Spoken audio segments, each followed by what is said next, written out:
Hi everyone, hope you are doing well from whatever you're watching this channel, depending on your time zone.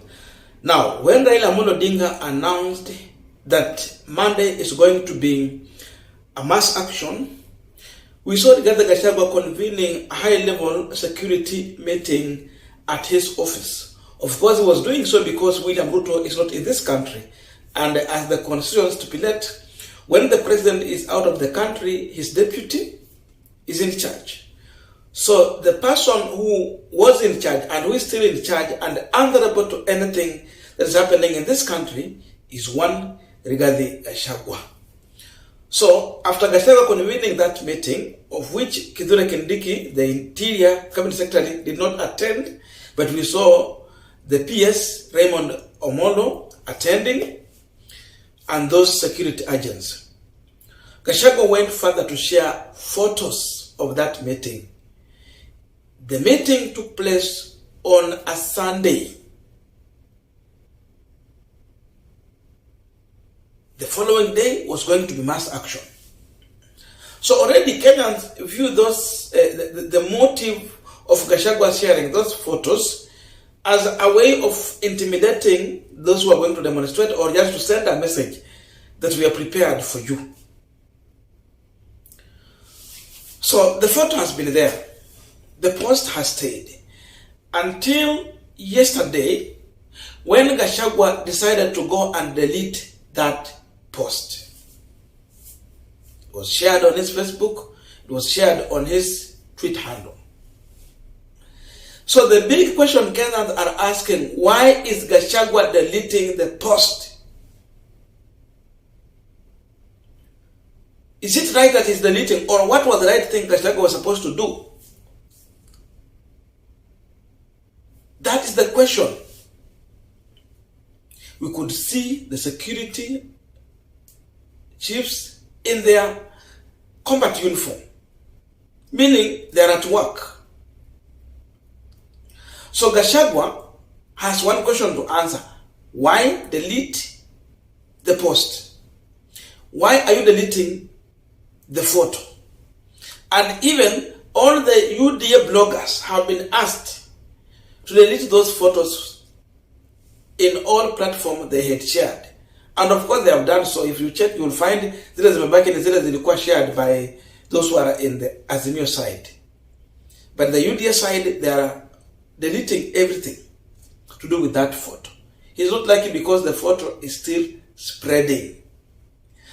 So the question we want to try and respond here is the reason why Gachagua deleted the photo. But before we go deep into that, just a quick request for those who are watching and you are not subscribed, please consider subscribing to our returning subscribers. I must say thank you so much, and again to all our viewers, please give this video a thumbs up. Thank you so much, and back to this discussion. Number one, what Kenyans are learning from the decision by Gachagua to delete the photo is that Gachagua is confirming to Kenyans that meeting that he held, it was illegal meeting. If it was not illegal, then he should have not deleted the photo. So Gachagua is confirming to the country he convened an illegal meeting with ill motive to injure, damage Kenyans and properties in this country. That's why he's feeling that, no, it was wrong. Now he's going to delete. The other thing that Gachagua is learning is that after that meeting, and people have shared those photos, what followed during the mass action, it has left him with a rotten egg on his face. The result of that meeting, because there was a reason why he was sharing the photos. But then the intention turned out to expose Gachagua. Because the meeting was meant to show that I'm in charge. So when he was in charge, we saw goons invading Uhuru Kenyatta's land. We saw goons burning church in Kibera. We saw goons burning mosque in Kibera. We saw 3 young men losing life in Kisumu, courtesy of Gachagua's meeting. So Kenyans went on to conclude that Gachagua convened a meeting to kill Kenyans, to burn churches, and then to mobilize youth to go and invade someone's private entity. We saw Spectra East Africa being invaded. There's damages that has happened, courtesy of Gachagua's meeting. Today, people are discussing this issue on international platform. Al Jazeera was covering this event live, BBC, CNN, they were covering live. For those who are following, those you could see them. The video was streaming live on YouTube. The man who was in this country was regarding Gachagua. So the image outside there is that we had a dictator who was left, who Kenyans were left in his hands, leading the country into anarchy. So Gachagua is learning that no, many questions are being raised, and it is pointing to his office. It is pointing to the meeting that he had at last time.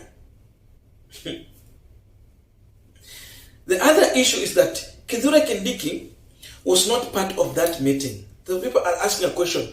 If you are convening a security meeting, why is it that the CS in charge of security, internal security, was not part of that meeting?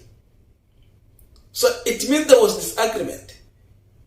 That's why we cannot see Kithure Kindiki. In that, by the way, during Uhuru Kenyatta's time, you could see Matiang'i everywhere.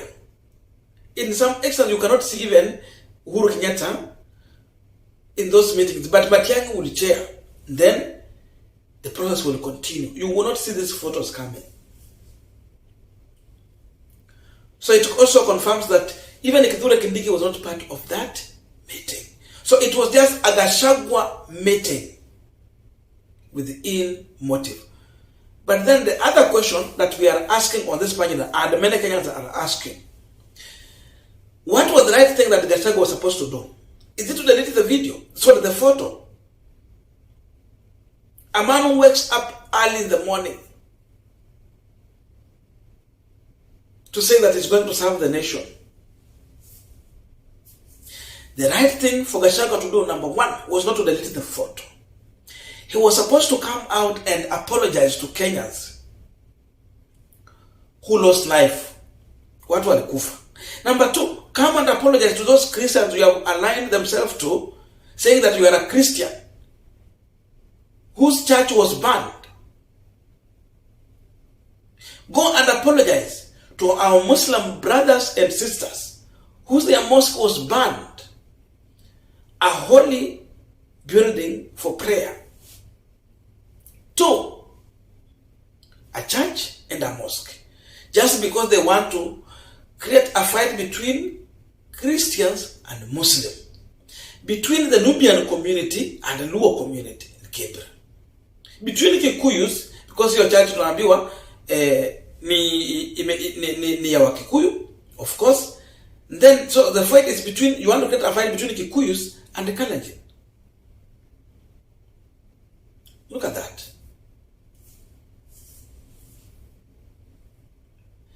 So Gachagua should apologize to the church, to Muslims. And number three, he should apologize to Uhuru Kenyatta family. After apologizing, Gachagua need to pay for the damages that has happened in this country. Because we Kenyans, we are not going to take the shortcut you want to take us through. Pay the damages. Go to that church, pay the damages. Go to that mosque, pay the damages. Go to Kenyatta family, pay the damages from livestock to the trees and to the land that was burned. Pay for that. Those youth who lost their life during the mass action, go and pay for damages. Then lastly, the other thing you need to do to this country is to resign. resign from that office because you have proved to Kenyans that you are incompetent, you cannot serve, you are just a rogue deputy, and you are you are an anarchist to that level. That is the impression of Kenyans. They see you like an anarchist. I'm just saying what they're saying. Kenyans are viewing Gachagua as an anarchist. So he should resign. If it was in these developed countries, Gachagua would not be serving. He would have just resigned and let Ruto appoint another deputy. Because I don't know uchaguzi. That's why they actually Ruto to appoint another person to serve in that capacity. So it is two sides. You are trying to control the damage, but you cannot. But we are telling you, because of that, ask for apology, pay for damage, and number 3, resign. That is our position on this punchline. And we're just airing out the views from many Kenyans, because we have seen what Kenyans are talking about. They are saying, you must go. Na kuenda kwako si kwamba ni ile mambo ya kura. Kuenda kwako ni incompetence. We know that these people are in the office illegally. But then, people are saying that you must go because of your incompetence.